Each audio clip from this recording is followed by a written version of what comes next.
A Fazenda Esperança fervilhava sob um sol a pino, um calor que parecia esmagar o ar e levantar poeira do chão ressecado. As arquibancadas, um mar de rostos ansiosos, cercavam a arena circular, aguardando o ponto alto da competição anual de domadores. Os melhores do país, figuras forjadas em lida brava e renome incontestável, alinhavam-se prontos para o desafio. No centro daquele palco de terra batida, o imponente cavalo trovão, sua pelagem escura cintilando sob a luz inclemente, relinchava, um som que rasgava o ar com fúria. Ele batia as patas dianteiras no chão, um tambor de raiva contida. Ninguém conseguia se aproximar, ninguém se mantinha em seu lombo. Trovão arremessava cada um ao chão com uma força brutal. Do camarote luxuoso, Ricardo Silva, o magnata e anfitrião do evento, observava o espetáculo. Seu copo de uísque dourado, um brilho de desdém em seus olhos refletia a luz. Um sorriso sarcástico moldava seus lábios, revelando o prazer que sentia com a desgraça alheia. Antes que esta história de superação e laços profundos absorva você por completo, convido a um simples gesto de conexão. Se o que você presencia aqui tocar seu coração, inscreva-se no canal. Seu apoio impulsiona a jornada de histórias que inspiram. Agora, prepare-se, pois a arena espera. De repente, a voz de Ricardo Silva explodiu pelos alto-falantes, cortando o burburinho, silenciando a todos. Ofereço uma fortuna de R$100 mil a quem montar este animal por meros 5 minutos. Ele bradou, erguendo-se com um flourish teatral que acendeu a multidão.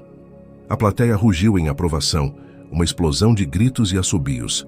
Domadores, exalando confiança e ambição, correram para o portão da arena. Todos queriam o dinheiro, todos ansiavam pela fama. Mas Trovão, alheio a esses desejos, parecia gargalhar, derrubando-os um a um antes que sequer pudessem firmar-se. "Eu já dominei feras no coração do Pantanal", berrou um deles, o peito estufado, a voz carregada de prepotência. "Esse aí é só barulho, pura encenação." Instantes depois, o mesmo homem gemia no chão, seu chapéu amassado, a dignidade esmagada, um aviso brutal da potência selvagem de Trovão. A cada tentativa frustrada, as risadas de Ricardo Silva ecoavam mais altas, mais estridentes, enchendo o ar com seu triunfo debochado. Para ele, tudo não passava de um cruel divertimento, um circo particular montado para seu deleite. Lado de fora da arena, indiferente à ostentação e ao burburinho, um homem de barba branca, vestes surradas e um chapéu velho e desbotado, observava em silêncio. Chamava-se João, e ninguém o reconhecia. Aos 70 anos, seus passos arrastavam-se, carregando não apenas o peso da idade, mas o de incontáveis fardos. Esse velho veio assistir à competição ou ao enterro dos participantes, cochichou um peão para o seu companheiro, um sorriso cruel. "Duvido que aguente ficar em pé até o final", troçou o outro. João ouvia as ofensas, as risadas zombeteiras, mas não reagia. Ele absorvia os comentários com a resignação de quem se acostumou a ser invisível, a ser desacreditado. No entanto, um motivo profundo e pessoal o impelia. Sua esposa Ana jazia em casa fragilizada, corroída por uma doença que avançava implacavelmente. Os remédios, cada vez mais caros e urgentes, ultrapassavam em muito o que sua aposentadoria podia cobrir. Naquela mesma manhã, perambulando pela pequena farmácia local, seus olhos cansados viram um panfleto esquecido no chão. Um sinal. Competição de domadores, prêmio de R$100 mil. O tempo congelou. Ele sabia o risco, as chances quase nulas, mas também sabia que não podia ficar parado, observando a vida de sua amada Ana esvair-se diante de seus olhos. Quando João, com sua figura frágil, porém resoluta, alcançou a entrada da arena e pediu a inscrição, o encarregado mal conteve uma gargalhada. "O senhor quer participar? É sério?" perguntou o homem, a voz cheia de incredulidade. "É sério, meu filho. Tenho meus motivos", respondeu João, a voz embargada, mas firme. "Boa sorte, vovô. Vai precisar de mais do que isso", debochou o homem, anotando o nome de João com desdém e pena. No anúncio, a voz do locutor trovejou pelo microfone, silenciando o público, antes de uma explosão de risadas. E o próximo competidor, João Santos, 70 anos. A plateia explodiu em gargalhadas. Alguns mais cruéis aplaudiram com ironia. Outros gritaram ofensas que cortavam a alma. Levem ele direto para o hospital, que é para onde ele vai depois. Cuidado para não quebrar a bacia, vovô. E, enquanto as risadas reverberavam, João, com uma dignidade que ofuscava a zombaria, tirou o chapéu, ergueu o olhar para o céu azul e sussurrou, uma prece quase inaudível, mas carregada de todo o seu amor. Por você, Ana. O portão de madeira velha rangeu com força, abrindo-se. Quando João adentrou a arena, um silêncio sepulcral desceu, como se o próprio vento prendesse a respiração. Trovão, no centro do cercado, bufou alto, suas patas batendo no chão com fúria redobrada. O animal já havia arremessado 6 domadores naquela tarde, um rastro de frustração e dor, e agora encarava um homem que parecia muito mais próximo do fim do que de um desafio. Mas o que é isso? Um velório? Cochichou um rapaz na plateia, rindo alto. Vai infartar antes de subir, debochou outro, comendo pipoca como se assistisse a um espetáculo de circo montado para sua diversão particular. João, no entanto, ignorava os comentários. Seus olhos não divagavam, fixos no cavalo. Cada passo era calculado, calmo, firme, seus olhos hipnotizados pelo animal. Ele parou a poucos metros de Trovão e tirou o chapéu com um respeito quase reverente, como se estivesse diante de uma entidade sagrada. Não havia pressa em seus gestos, apenas uma lentidão deliberada, como se reencontrasse um velho e querido conhecido. Quem é esse homem? Cochichou um domador perplexo. Nem sei. Mais um louco em busca de fama, respondeu outro, sem desviar o olhar do que acontecia. Mas de forma surpreendente, Trovão não reagiu como antes. Ele não bufou, não atacou, não ameaçou. Apenas observava João com olhos inteligentes e atentos, como se tentasse decifrar um enigma, como se a figura do velho evocasse uma memória distante. A tensão na arena era densa, quase palpável, pesada como ferro fundido. Até as risadas e cochichos da plateia minguaram, substituídos por um silêncio apreensivo. É agora que ele morre, disse um homem na parte de trás com desdém. Vamos ver se o plano de saúde cobre pisoteamento, gracejou o outro. Ignorando a hostilidade, João estendeu a mão sem qualquer receio. O cavalo, para a surpresa geral, não recuou. Lentamente, o velho vaqueiro aproximou-se e, com um gesto de ternura e delicadeza, tocou a lateral do pescoço de Trovão. O animal fechou os olhos por um segundo. O silêncio se tornou absoluto, sepulcral. Não, isso não pode estar acontecendo, murmurou Ricardo Silva no camarote, inclinando-se com um olhar de pura incredulidade, o uísque esquecido no copo. Esse cavalo, ele está parado? João falou baixo, um sussurro que preencheu todo o espaço da arena. Você se lembra de mim? Não se lembra, companheiro? João, com uma calma que parecia irreal, levou a mão até a sela. Cada movimento mostrava cálculo, era suave, como se um acordo tácito e silencioso unisse ele e o animal. Trovão, que havia derrubado homens fortes com um piscar de olhos e coices potentes, não se moveu. Ele apenas respirava fundo, o flanco subindo e descendo ritmicamente, como se aceitasse aquela presença, aquela conexão inesperada.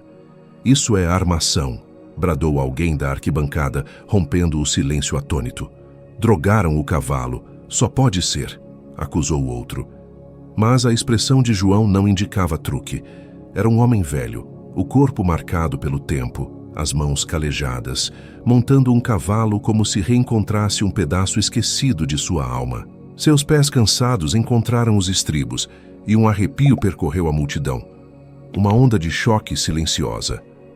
Ninguém ousava piscar, temendo perder o segundo seguinte daquele espetáculo surreal. Eu não estou acreditando no que vejo, sussurrou um dos domadores boquiaberto, os olhos arregalados. Esse velho, ele está mesmo montado. Então João puxou levemente as rédeas. Trovão obedeceu. Não houve coice, não houve resistência, não houve fúria. O cavalo andou em círculos, tranquilo e obediente, como se estivesse em casa, como se estivesse com a única pessoa em quem confiava de verdade. Câmeras de televisão, antes focadas na adrenalina das quedas, agora gravavam cada movimento. Celulares erguiam-se para capturar a cena, mas ninguém falava. O tempo parecia suspenso, uma pausa na realidade. Até Ricardo Silva, no camarote, empalideceu. A arrogância que antes adornava seu rosto desapareceu, substituída por um espanto mudo. Lá de cima, João olhou para a multidão. Não gritou, não se gabou. Ele apenas sorriu, um sorriso contido, mas repleto de uma verdade antiga, e disse com uma voz firme que ecoou por toda a arena. Disseram que ele era um monstro, mas ele só precisava de um pouco de verdade. Os domadores, que momentos antes zombavam e riam, agora se entreolhavam constrangidos, a vergonha estampada em seus rostos. A plateia, antes em gargalhadas, agora em silêncio, absorvia a magnitude daquele feito. Um homem que parecia vir de um tempo esquecido, venceu onde todos os mais fortes e arrogantes falharam miseravelmente. Mas ninguém, absolutamente ninguém, sabia ainda o detalhe mais importante. João não estava ali por fama, nem por vingança. Um motivo muito mais profundo, um laço muito mais antigo, o levou àquele cavalo. Se a primeira parte desta jornada de reconexão e triunfo já ressoou em você, imagine o poder dos laços que se revelarão a seguir. Se você, como eu, acredita na força que transcende a lógica e toca a alma, deixe um amém ou um emoji de cavalo nos comentários. Isso nos conecta e nos mostra que estamos juntos nesta emocionante história. Do alto da cela, João mantinha a postura ereta e digna, desafiando a idade que pesava em seus ossos e as dores impostas pela vida. Seus olhos ligeiramente úmidos varriam a arena com uma profundidade que ia além das arquibancadas lotadas, enxergando passado, presente e futuro em um só instante. Enquanto a plateia, ainda em choque, tentava assimilar a magnitude do presenciado, João, com a ternura de quem reencontra um velho amigo, acariciava a crina escura de Trovão. Era exatamente isso, um reencontro, um retorno a um tempo que parecia impossível. João fechou os olhos por um instante, transportando-se décadas no passado, quando Trovão era um potro frágil e assustado, e ele, João, um homem jovem, com o corpo forte, a mente cheia de planos, e sua amada Ana sempre ao lado. O silêncio que dominava a arena foi subitamente quebrado pela voz baixa de João. Suave, porém poderosa, sua voz alcançou os microfones, preenchendo cada canto. Este cavalo, eu o criei. Nasceu em minhas mãos. Dei-lhe leite na mamadeira, cuidei de suas febres, ensinei-o a andar e a confiar. Mas a vida não teve piedade. Precisei vendê-lo quando perdi minhas terras, quando a fome me apertou. Nunca mais o vi, até hoje. As palavras de João não soavam como um discurso ensaiado, mas como cicatrizes abertas, memórias dolorosas que finalmente se libertavam. O público, antes zombeteiro, ouvia agora em silêncio absoluto, um silêncio carregado de remorso. Os sorrisos sarcásticos cederam lugar a olhares baixos e envergonhados, rostos que pareciam suplicar perdão por sua arrogância. No camarote, Ricardo Silva engoliu em seco, um nó na garganta. Ele sabia que comprara o cavalo de um criador anônimo anos antes, mas nunca se importou em saber sua história, sua origem, o laço que havia rompido. Para ele, Ricardo, tudo na vida tinha preço, inclusive animais, meras mercadorias. Ao ouvir as palavras do velho vaqueiro, algo em sua expressão mudou profundamente. Pela primeira vez em muito tempo, o riso debochado não retornou. Um dos repórteres, câmera em punho, sussurrou para a equipe: "Não é apenas uma montaria, isso é história viva, pura emoção, memória materializada diante de nossos olhos." A transmissão ao vivo, que antes parecia mera exibição de força bruta, transformava-se em um espetáculo de humanidade, conexão e redenção. Em seguida, João, com os joelhos tremendo levemente sob o peso da emoção e da idade, desmontou de Trovão. Mas o cavalo, em um gesto de lealdade surpreendente, permaneceu ao seu lado, um guarda-costas pessoal, sua presença imponente, um testemunho silencioso do laço que os unia. A multidão ainda estava em choque, processando a reviravolta.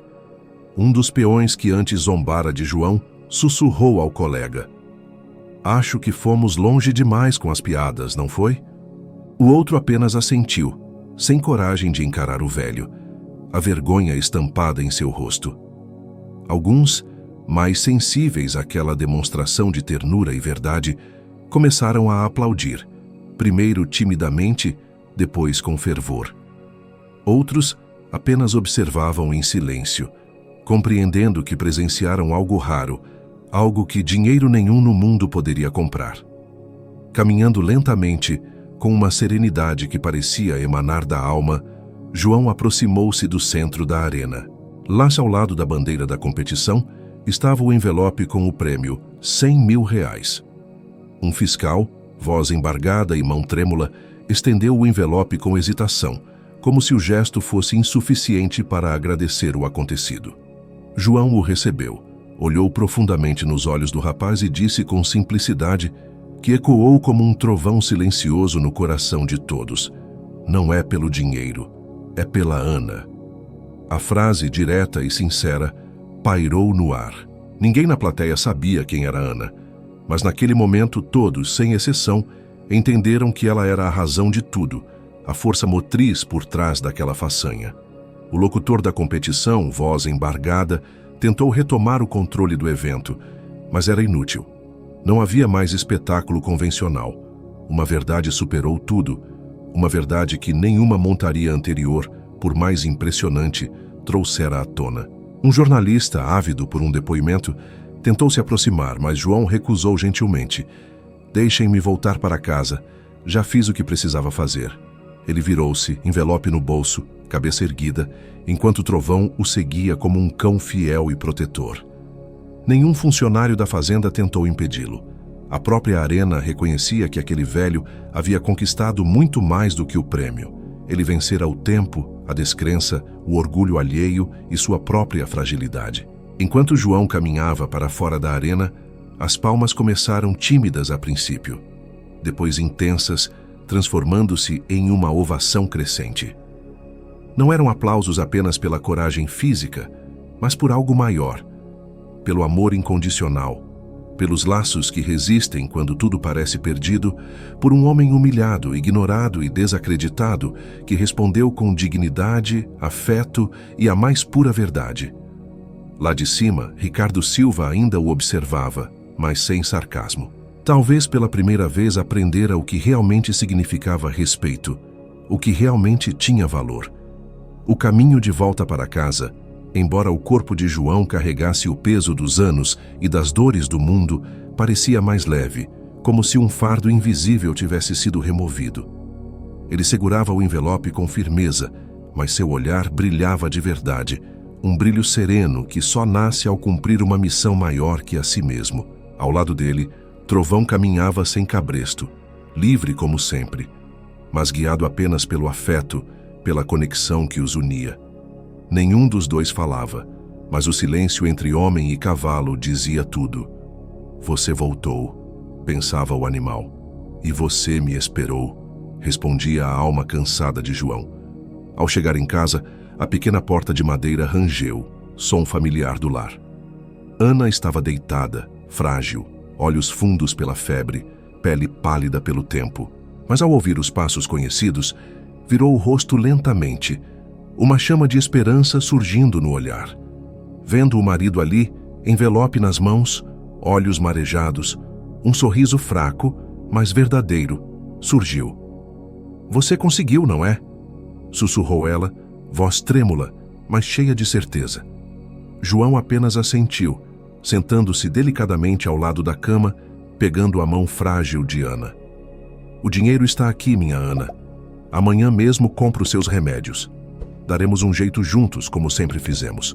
Ela fechou os olhos com um alívio que parecia dissolver suas dores e, pela primeira vez em muitos dias, dormiu em paz. João permaneceu ali, olhando para ela, como se o tempo não existisse, como se todas as lutas da vida valessem apenas para proteger aquele momento de serenidade. Lá fora, Trovão pastava tranquilamente no pequeno quintal, o velho cercado de madeira, antes prestes a ruir, agora abrigando um animal que todos chamavam de indomável, mas que ali, simplesmente, era de casa. No dia seguinte, a notícia se espalhou como fogo em palha seca pelo vilarejo. Jornais locais estampavam manchetes como "O velho que fez o impossível" e "Laços que dinheiro nenhum compra". Vídeos da montaria de João viralizaram nas redes sociais, alcançando milhões de visualizações. Milhares comentavam com espanto, vergonha ou admiração. Alguns dos que zombavam de João, impulsionados pelo remorso, foram à sua casa pedir desculpas. Outros, mais orgulhosos, evitavam a rua, para não encarar a própria mesquinhez. Mas João não guardava rancor, nunca guardou. Ele sabia que o mundo era duro com quem parecia frágil, e que muitos riam e zombavam, por medo de ver em si a própria fragilidade.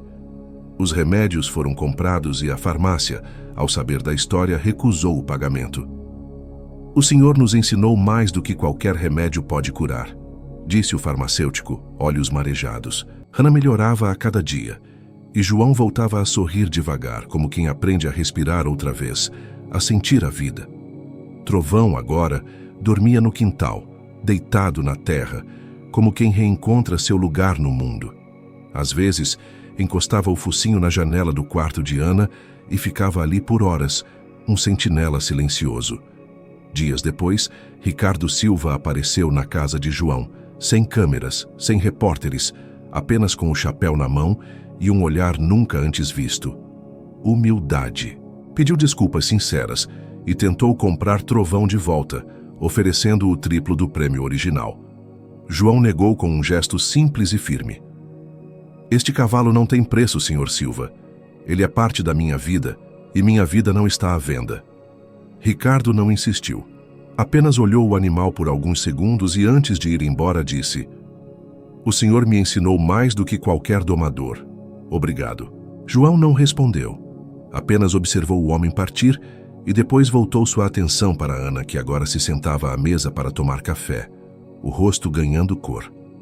A vida estava longe de ser perfeita, mas havia paz. E paz, para quem passara por tanta guerra, era mais que suficiente.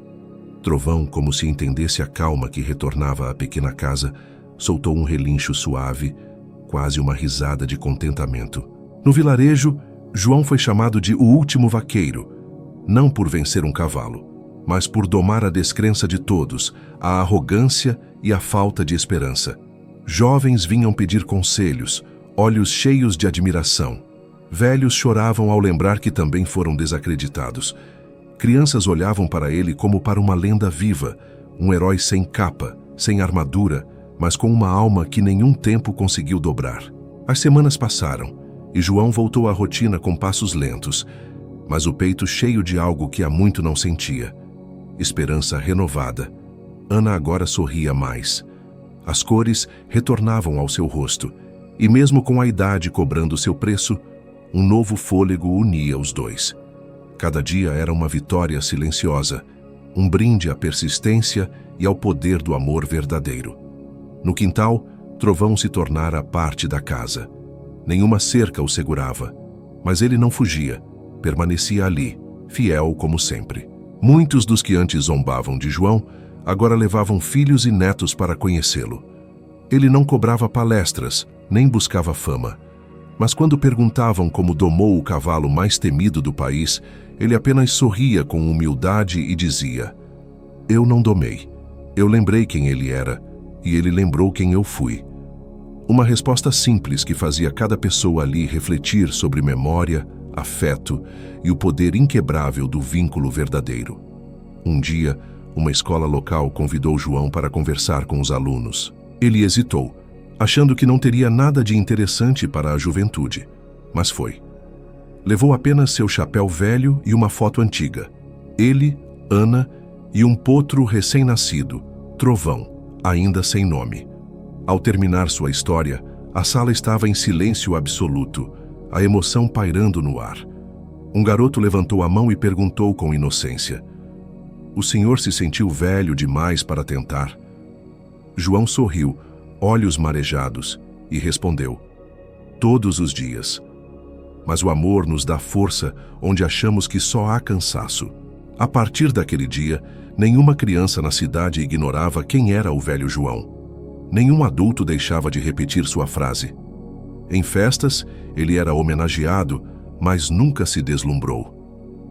Eu não sou herói. Sou um homem que não desistiu quando era mais fácil sentar e esperar o fim, ele sempre dizia. Ana ria, afirmando que ele era sim um herói, pelo menos o dela. Certa tarde, João caminhava com dificuldade até o campo. Sentou-se num toco de árvore ao lado de Trovão, apenas olhando o horizonte. O céu laranja lembrava o dia na arena. Olhou para o cavalo e disse em voz baixa, quase um segredo: se eu for antes de você, cuida dela para mim. O cavalo pareceu entender, encostou a cabeça no ombro do velho e ficou ali, respirando junto, em um silêncio mais eloquente do que qualquer palavra. Quando João partiu, meses depois, deitado em paz com Ana ao seu lado, a cidade inteira parou para prestar homenagens. O enterro foi simples, como ele queria, mas lotado. Crianças seguravam cartazes. Heróis também envelhecem. Jovens seguravam flores. Homens e mulheres que antes riram, agora choravam, as lágrimas lavando a vergonha. Mas a cena mais comovente foi Trovão, parado ao lado do caixão o tempo todo, imóvel como uma sentinela de carne e memória, sua lealdade inabalável. Após a despedida, ninguém mais montou em Trovão. Ele viveu livre nos campos da pequena propriedade até o fim de seus dias. Nunca foi vendido novamente, nem exibido como troféu, porque era mais do que um cavalo domado. Era o símbolo de algo que poucos entendem, o elo inquebrável entre almas que se reconhecem. Assim, a história de João, o velho que todos riram, virou lenda. Não por fazer o impossível, mas por fazer o que muitos esquecem: amar sem desistir. Em cada canto da cidade, seu nome era sussurrado como um exemplo, uma inspiração. E sempre que alguém duvidava de si por causa da idade, fraqueza ou desprezo, havia quem dissesse: lembra do João? Ele também era só um velho e mudou tudo. Se esta história tocou você e te fez refletir sobre a força dos laços e a importância de nunca desistir, não deixe de se inscrever no canal para mais histórias que transformam. Queremos muito saber o que você achou deste vídeo e o que mais te marcou. Deixe sua opinião nos comentários e compartilhe conosco as suas próprias histórias sobre momentos em que a conexão e a persistência superaram todas as expectativas. O que você aprendeu com a jornada de João e Trovão? Sua experiência é valiosa para a nossa comunidade. Muito obrigado por assistir até o fim. Até a próxima história que aquecerá seu coração.